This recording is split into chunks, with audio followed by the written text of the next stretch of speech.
started to realize after I'd done that for about 7 years that, you know what, either I can quit or I'm probably going to be canceled for being openly conservative. So I made the decision to kind of start shopping this idea around low key for like, what if there was a show that covered pop culture from a conservative perspective? And the feedback that I kept getting was like, okay, that's not going to work. Like, you're an anomaly. There's nobody that feels that way. Most of the people that consume politics are like old guys. You're not going to get like a young audience that's into that. Like, the left owns that. And I was just like, well, that's not true, because I know I would watch a show like that. I know all my friends would watch a show like that. And so I was so just like, feeling like, okay, nobody believes in this idea. I don't know what I'm going to do. And it was just getting like more and more to become a super toxic environment for me at work, at the radio company that I was working at. And I knew I wanted to leave, like whether I had a job lined up or not, I had to get out of there. And so right when I was about to quit, Turning Point USA actually reached out to me and just said, hey, we are a huge fan of how open you are about your conservative beliefs on social media. We are familiar with you because you've come to some Turning Point USA events, which I had. And they were like, how would you feel about coming to our headquarters in Phoenix, Arizona to do a tour and meet Charlie Kirk and stuff? We'd love to talk to you about like maybe how we could work together in the future. And I was like, oh my gosh, this is totally it. This is the sign. I'm supposed to do this, and I was so excited. And so as soon as I got on the phone with Turning Point, I said, look, guys, I just want to let you know, I would totally be willing to move across the country, host a show with you guys covering pop culture, if, that's an idea that you all would be into. And as soon as I pitched that, they were very interested, and they were like, actually, yes, we're very into that idea. Let's get you out here. Let's talk about it. So I flew out to Phoenix and, met everybody, and we kind of brainstormed this idea for what is now Poplitics. At the time, I didn't know what I was going to call it, but I knew basically what I kind of wanted the brand to be like, a lot of pink, and so that is really what happened. And so then we spent the next couple of months building out the idea of the show, everything from like graphically what it would look like, the logo, colors, all that stuff, coming up with, that I wanted fans of my show to be called Cuteservatives. I wanted them to feel like they had a community and it was a family and it was way more than just a show. And so every aspect of Poplitics has been thought out and planned out. And it's just become so much bigger than I thought it could be. And it's still growing every single day, which is such a blessing. And we have people meeting up all over the United States in all these different cities and states. They're meeting up in these little conservative groups and making friends and getting together, which is so awesome. I know there's a Florida Cuteservatives group, so y'all should join that on Facebook if you're not in it already. But anyway, that has been so much fun to see come together. And I really felt like it was important when it comes to pop culture. It's not that, on the right, we think that everything should be dominated by the right. I don't think that it should be. And I also don't think, on the other side, I don't think that all pop culture or media should be dominated by the left either. I really think that people deserve the opportunity to pick and choose and kind of have an option of, where do I want to get some news on today? Do I want it to be more of a left-wing view? Do I want it to be more of a right-wing view? And we should have a choice. And the thing is like, I guess that to a certain extent that does exist in traditional news, but in pop culture, it doesn't exist at all. Outlets like E! and TMZ, they all have a left-leaning perspective. The way they write their articles, the way they report on articles, what they choose to report on and don't report on, it's all coming from that perspective. And so I wanted people to be like, okay, if I identify as conservative, I want somebody that kind of represents me, that can, cover these stories and give a different perspective that I'm not going to get anywhere else. When Miley Cyrus, I think it was the summer of 2019, right before I took this job, when she was licking a cake that said abortion is healthcare, nobody batted an eyelash. Like, I mean, of course on the right, like Ben Shapiro and people like that, but I'm talking about like in the pop culture space, it was just like, oh, Miley Cyrus did this, like, yay, like, you know what I mean? Like, nobody had a different perspective at all to talk about, like, is, you know, abortion health care? Why or why not? Like, what's another idea on this? Like, there was no one to talk about that. And I really wanted to be that person. And it was very, very scary moving across the country to do something that, first of all, had never been done in the conservative movement, but, you know, moving away from friends and family and to do a show that had never been done. So I didn't know if it was going to totally bomb or what. Like, it was a huge career risk for me. And so that was super scary. And I hope that encourages you guys that if you're ever faced with this like fight or flight, you know, scenario as a young conservative, especially as you go into your careers, that, you know, you will be brave and be like, hey, I might, you know, feel like God's calling me to go work here or do this or leave a job where I'm comfortable because, you know, he's asking me to kind of go in this space or create a new space even. And so that's what I did. And it really has ended up blessing me as much as I know it's blessed other people from what they've told me. So it's been awesome. But that is how I started politics and how I got here. And I'd love to answer some questions from you guys if you have them for me. All right. Thank you, Alex. You've definitely inspired a whole bunch of people. Yeah, many people love your show. And Thank you. so thank you for taking that risk you were talking about, and it paid off. You made an awesome, there it is. So I'm trying to change the camera. There we go. You made an awesome show. So yeah, thank you for taking that risk. So with that, so I'll ask the first question, and then we have a whole bunch of people in here who want to ask questions. So it seems like popular culture has been taken over by the left. So how do us conservatives win the culture war, and why is the culture war so important to win? Well, everything is downstream from culture. So if you think about like different, you know, what's trendy in politics, you know, getting new ideas, whether that's policy based or whatever, you know, introduced to people, like it's all done through culture. That's why you have all of these celebrities and people like, you know, who promoted voting for Biden in this last election cycle and everything. Like people do pay attention to some extent, and that's important, you know. And even if it's not necessarily like, you know, a celebrity posting something on Instagram that's convincing people, it's subtle messaging in the music that we listen to, the movies that we watch, the TV shows that we watch.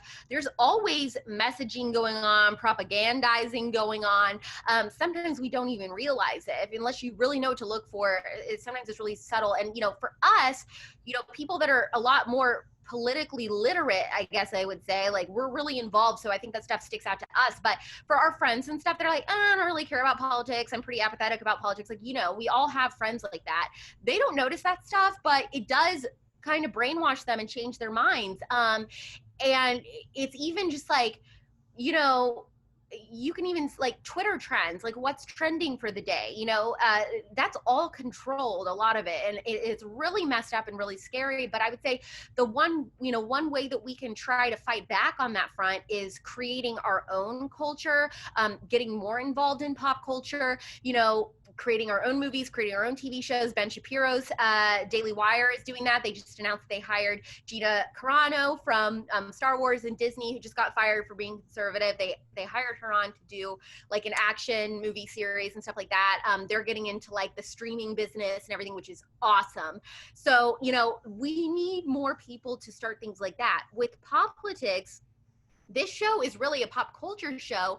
I just happen to be a conservative host. I mean, yeah, I cover some political topics and stuff like that, but, you know, really this show is about pop culture. And so we need more conservatives that are just covering and hosting shows on an array of different topics that happen to be conservative. We need conservative sports shows.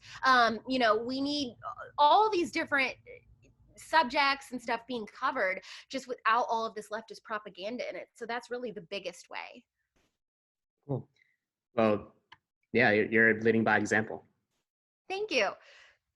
So, all right, we have Raquel here, and then Jasmine.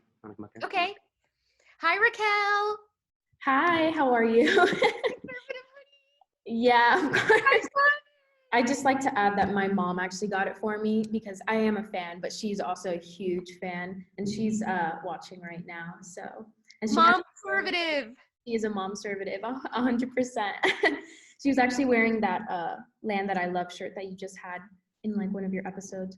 Yes. Oh my gosh, I love that. Yeah, American Freedom Co. That's another really great conservative-owned fashion brand. Yeah, so she loves you. We love you. So I have a question, and also Abby Streetman. She's another one of our officers on in this chapter, but she couldn't make it today. Well, she's watching, but she couldn't be here in person. So we both had the question that many people in the group, including me, do not have political-based majors or may not be pursuing careers in politics, but we want to be involved. So you have found a great balance between politics and an interesting cultural show. What advice do you have for those who want to help further the movement but don't necessarily want to base their careers around it? That's a great question. And I get asked this a lot. And I think, I really related to that feeling of I want to do something, but I don't see myself running for office. I know that I'm conservative. I want to further the message, but like, what could I possibly do? And look, like I said, all of us have different gifts and talents and ways that we can help further the conservative movement. And it just may be a out of the box way than what you're thinking.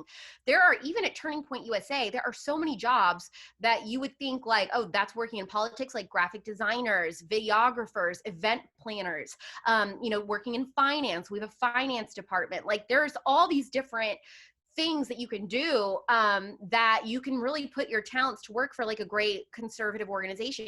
PragerU hires all those same type of people. Daily Wire, Ben Shapiro, like they're getting into now entertainment and stuff. So they're going to need writers. They're going to need producers. Like there's all sorts of creative industry jobs in the conservative movement too.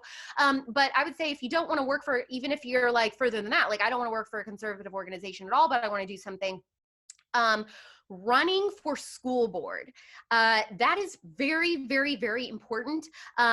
Getting involved in that, a lot of, these cultural changes that we see, like if you think about like on your college campus, all these like far left-wing ideas and all this crazy stuff, it starts when these kids go to school. We need more conservative educators. Being a conservative where you work, we need conservative doctors. When you have, an 11-year-old girl come in and say, hey, I'd like to get like a double mastectomy and I think I'm transgender, and nobody bats an eyelash. Like there are places for you to be as a conservative and still help further those things without necessarily like running for office. Volunteering at your kids' school, once you guys have kids. Another thing too is like getting involved in your local politics is a huge thing. Volunteer on, you don't have to run or anything, but just volunteer for a campaign for somebody running locally, getting involved in your local government, your local Republican club, that Young Republicans club, that's a huge thing.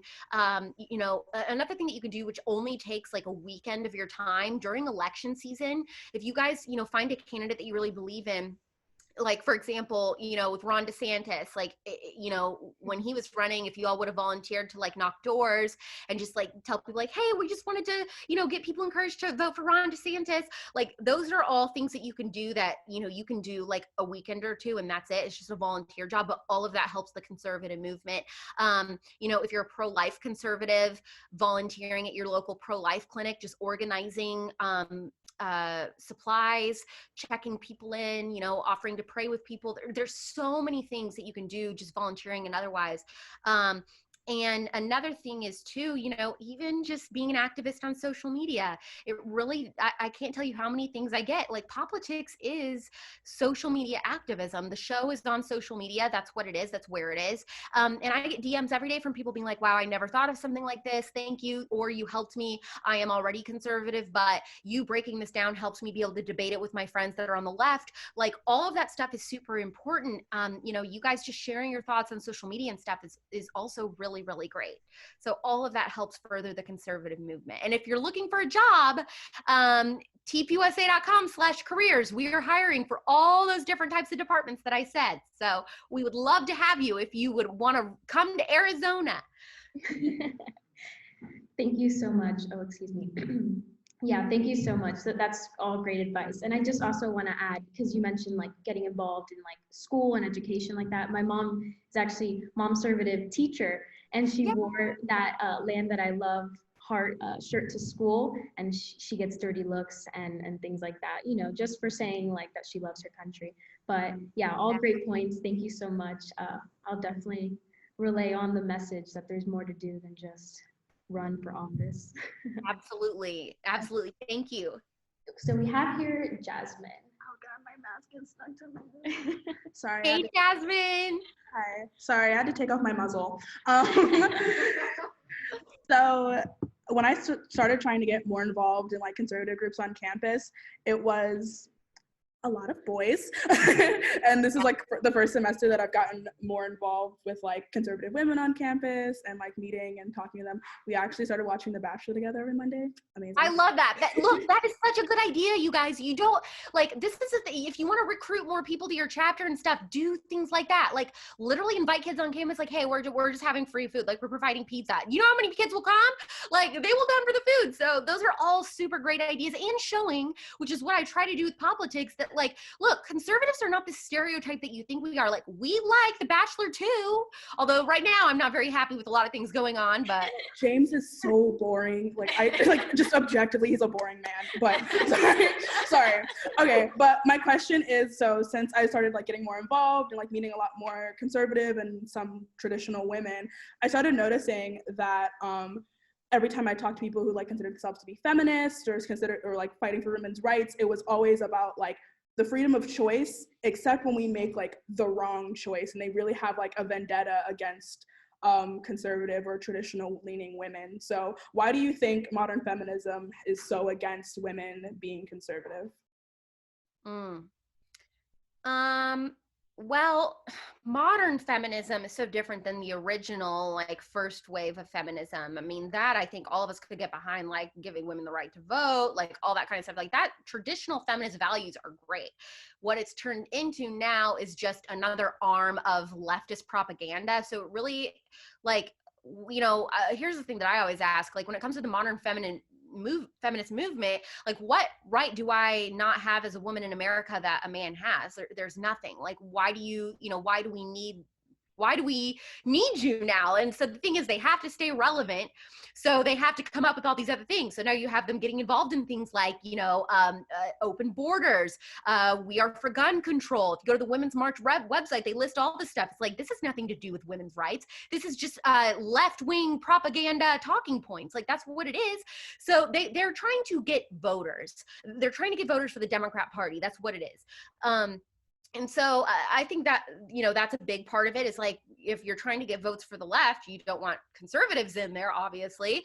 And, you know, I think it is interesting that you talk about like choice, and, you know, they're all for that when it comes to like the topic of abortion, but they don't want us to be able to choose anything else. They don't want us to be able to choose like who we want to vote for if they don't agree with it, and all these different things. And that's just because they're not truly actually working for just equality amongst women, because we have it. And so they have to have different things to fearmonger and, you know, gain voters and gain activists. They have to get people scared in order to get them like really motivated to work for their cause. And if you think like, oh my gosh, the conservatives are trying to take away women's health care and all this, like that's absolutely not true, obviously. But, you know, they really scare people with these talking points that the big bad conservatives are going to come and get you. They're against women. And look, it's obviously working. I mean, they're stronger than ever. So that just really should be motivation for us as conservatives on the right. Like, we need to be just as focused with recruiting and, you know, inviting people to join our circle. The more the merrier. You know, don't be afraid to invite even your liberal friends, like, hey, let's just go to brunch or whatever. And just, you know, being kind and consistent and reaching out, answering their questions if they're political, when they have questions, you know, the best you can. And if you don't know the answer to something, it's totally okay to be like, I want to answer you. I really don't know the answer to this, but like, I want to get one for you. If you just like give me the day, let me like do some research, and then I'll get back to you. But, you know, I think for a lot of us, like, we want to see people's minds change in, you know, the first initial conversation with somebody, when we're debating them or having a political conversation with someone on the other side. And really, it's usually like several little conversations over a period of time. That's when they have the aha moment, and they're like, whoa, maybe I am more conservative than I thought. And, you know, when it comes to women in particular, for the left in general, the way like people's brains work on the left, they truly are more emotional and they do see things, feelings over facts. So I know like we joke about that on the right, but it is true. And so we need to be cognizant of that when we're trying to debate them or talk to them, is if we come at them with like a pie graph on something, they don't see it. Like it doesn't, get through. But if we can really appeal to their emotions in a fair way, not like fear mongering or manipulating them like the left does, but fairly saying like, for example, I know that you really care about women, so do I. We just have a different idea on how to get there and deal with that issue. That really works with them. And then just doing that, a lot of times can eventually change their mind. I've had lots of friends that's happened to after talking to them for like 6 months to a year. Then they finally were like, okay, I think I'm more conservative. It just doesn't always happen right away. But, your bachelor nights is a game changer. Other chapters should take that idea and run with it and, come up with things like that for all kinds of shows. It doesn't even have to just be The Bachelor, but other things. And young women are the hardest to recruit, I think, to the conservative movement. That's a big group for us to really focus on. And so many women are conservative and they are terrified to say that they are out loud. And, politics is helping with that. But, get involved in the local Florida Cuteservatives group if you're not in that subgroup on Facebook yet. And see if there's any like where your all school is or in that area, and do some meetups with that too, or invite them to your bachelor nights or vice versa, because that'll be a big help, I think, too. Yeah, exactly what you were saying. That was like one of like my big like awakening moments when I was in high school, was like watching like all these pictures and videos of the Women's March, and I was like, oh, there's pro-life women there too. Like I like what they're saying, and like people like yelling and screaming at them, but like the guy across the street with like the Indigenous Rights Now poster, no one was batting an eyelash, and I was like, thought this was the Women's March, but okay, that's fine. Right. So yeah, like I think that's exactly right. That it's all just becoming this big, what is it, like intersectionality, like just cesspool, like put it all in the basket. So yeah, thank you so much. Thank you.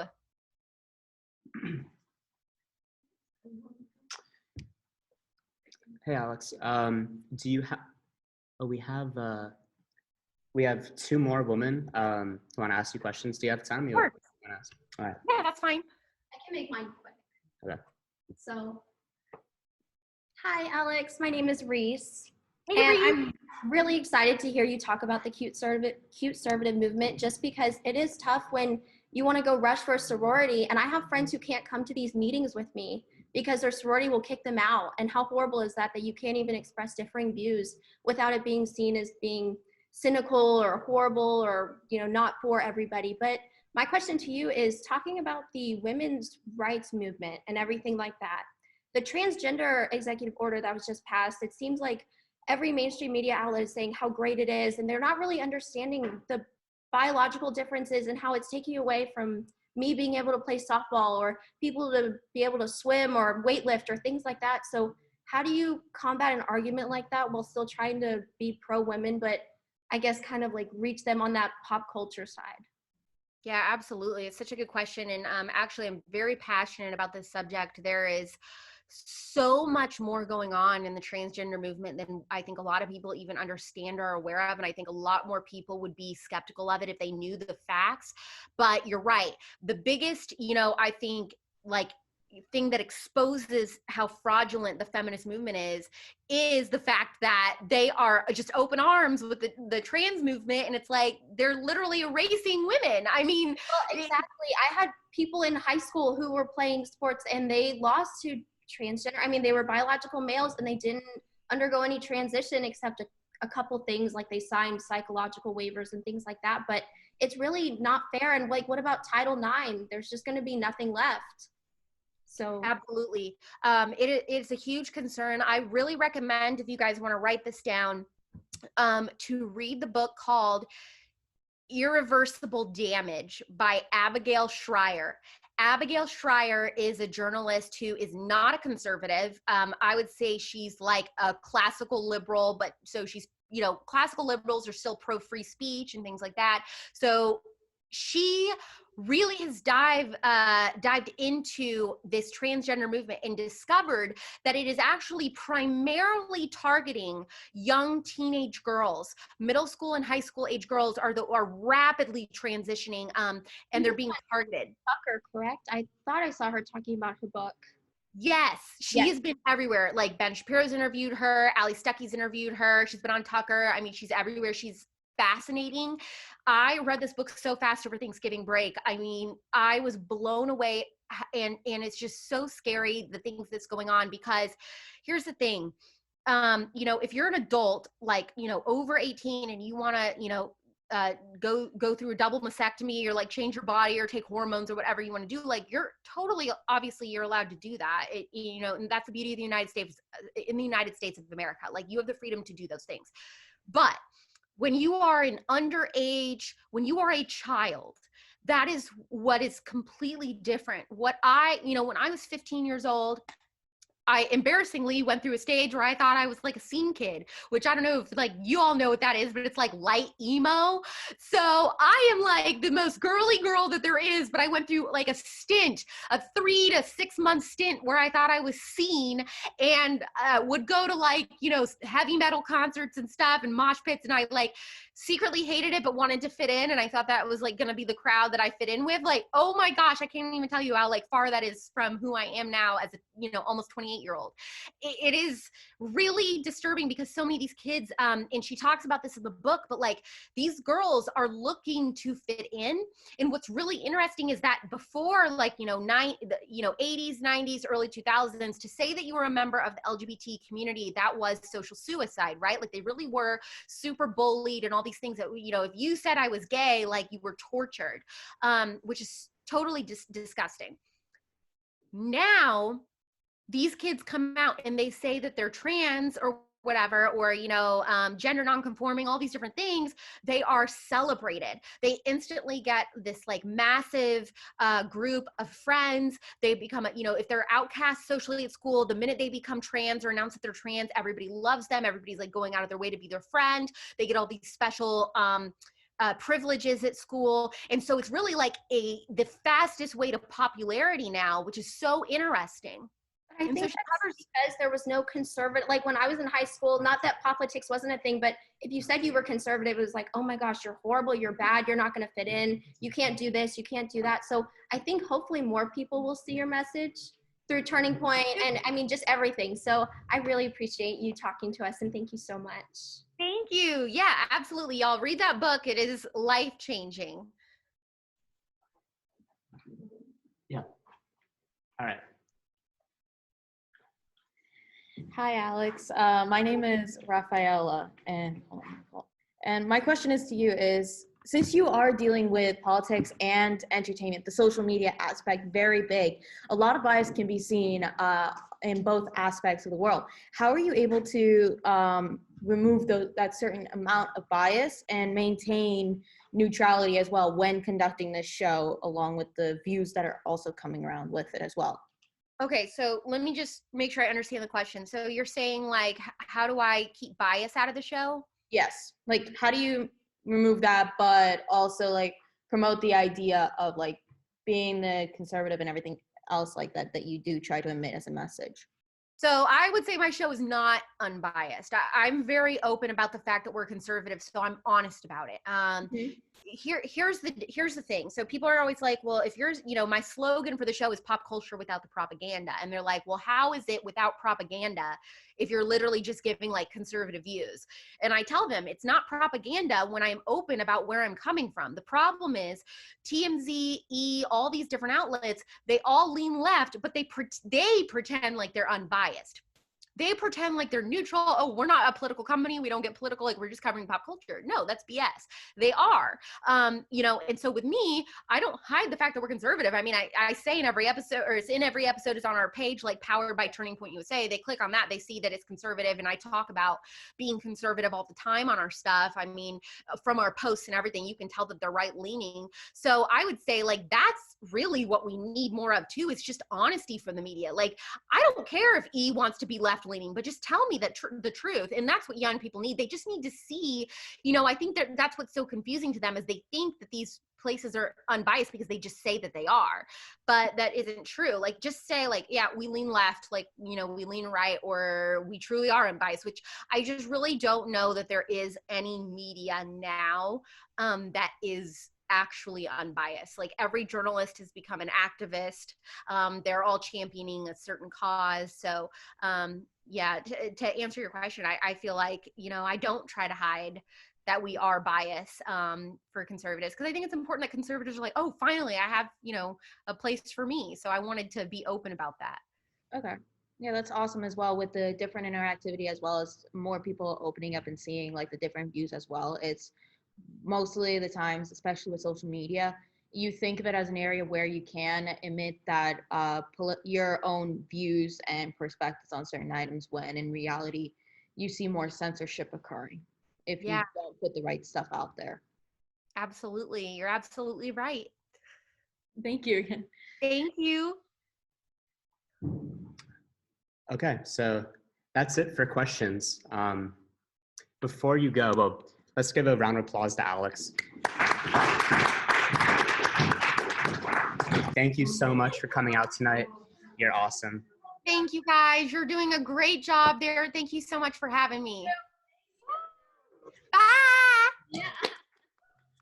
All right. Bye, Alex. Thanks for your bravery. Everyone say thank you. Thank you.